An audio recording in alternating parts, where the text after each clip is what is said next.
السلام علیکم ورحمۃ اللہ وبرکاتہ۔ فقاہیہ کالم ذاتی، اداریہ نما اور خصوصی فیچر کالم کی اقسام ہیں۔ فیکٹس اینڈ پراسپیکٹس مسٹر ہیلیئر کریگ بام کی تصنیف ہے۔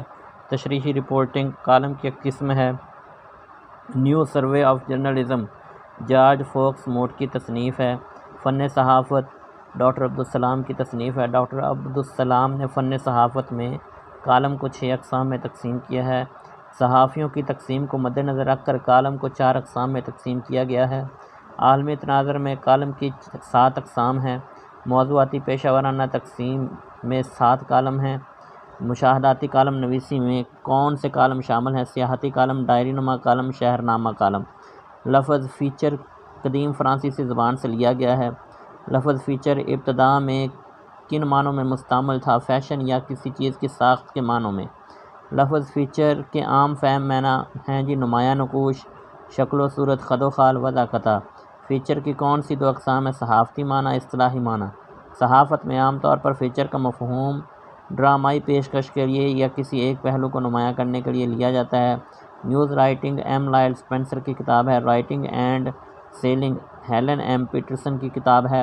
Writing to sell Edwin Worldman کی کتاب ہے۔ علمی اردو لغت میں فیچر کی تعریف یہ بیان کی گئی ہے کہ فیچر افسانوی طرز کا مضمون ہے۔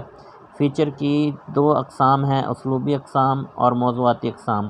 اسلوبی فیچر کی 6 اقسام ہیں۔ موضوعاتی فیچر کی 10 اقسام ہیں۔ عوام کے خیالات اور مسائل کے اظہار کا نہایت اہم ذریعہ مراسلات خطوط بنام مدیر ہے۔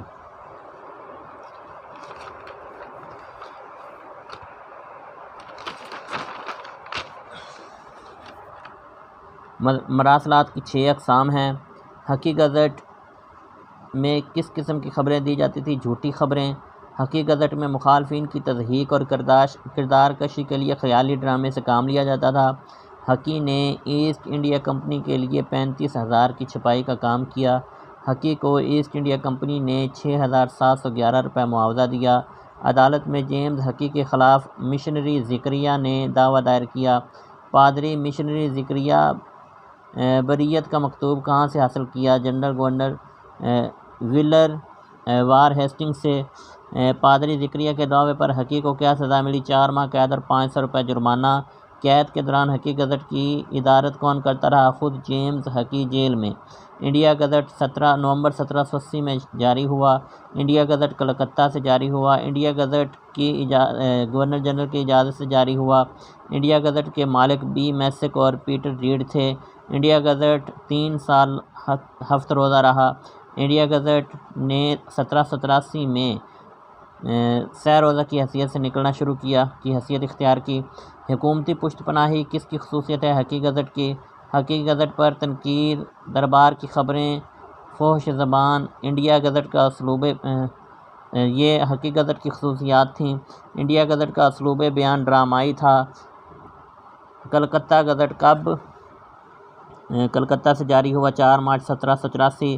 کلکتہ گزٹ کا ایڈیٹر فرانس گلیڈسٹون تھا۔ کلکتہ گزٹ حکومت کی اجازت سے جاری ہوا۔ فرانس گلیڈسٹون فارسی زبان کا ماہر تھا۔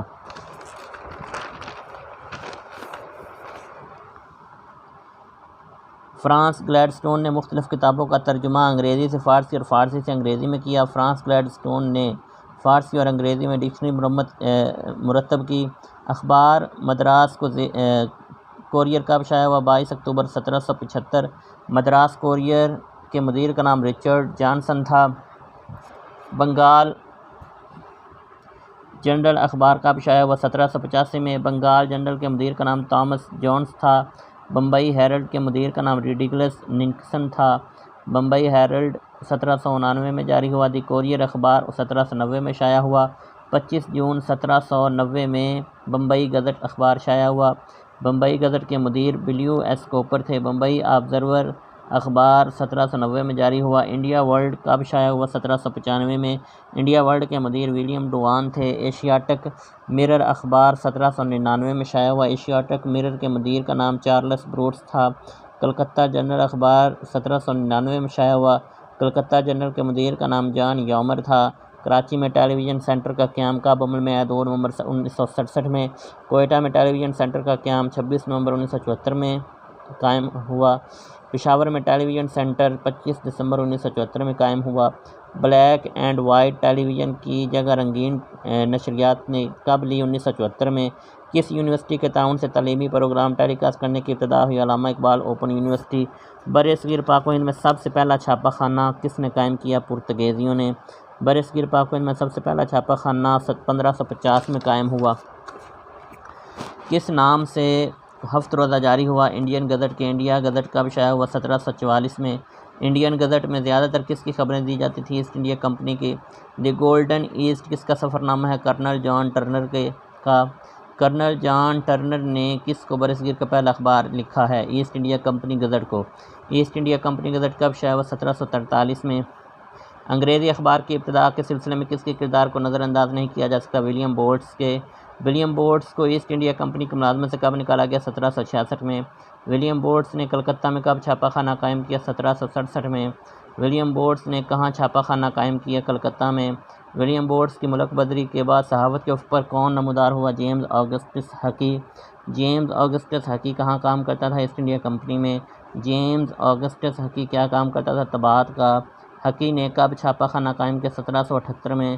جیمز ہکی نے کتنے روپے کی لاگت سے چھاپہ خانہ قائم کیا؟ 2000 روپے۔ برصغیر کا پہلا اخبار کب جاری ہوا؟ باقاعدہ اخبار 29 جنوری 1780۔ برصغیر کا پہلا باقاعدہ اخبار کس نے جاری کیا؟ جیمز آگسٹس ہکی نے۔ جیمز آگسٹس ہکی نے بنگال گزٹ کے نام سے اخبار جاری کیا۔ کلکتہ جنرل ایڈورٹائزر کا نام بنگال گزٹ کو دیا گیا۔ بنگال گزٹ ہکی گزٹ کے نام سے زیادہ مشہور ہوا۔ ہکی گزٹ 4 صفحات پر مشتمل تھا۔ ہکی گزٹ 12x8 انچ سائز پر مشتمل تھا کے صفحات کا سائز۔ ہکی گزٹ فرد واحد کی بدولت شائع ہوتا تھا۔ ہکی گزٹ نے اخبار کی تقسیم کے لیے 20 ہرکارے مقرر کیے، یعنی ہکی گزٹ کے ایڈیٹر چیف ایڈیٹر یعنی سب کچھ جیمز آگسٹس ہکی تھے اور اس نے اخبار کی تقسیم کے لیے 20 ہرکارے مقرر کیے۔ اخبار کی معاشی حالت کس وجہ سے کمزور ہو گئی؟ 20 ہرکاروں کی وجہ سے۔ کون سے مشہور مزاح نگار آل انڈیا ریڈیو کے ڈپٹی کنٹرولر مقرر ہوئے؟ پطرس بخاری۔ لیکچر نمبر 44 مکمل ہوا۔ چینل کو زیادہ سے زیادہ لائک کریں، شیئر کریں، کمنٹ کریں اور اپنا خیال رکھیں۔ اللہ حافظ۔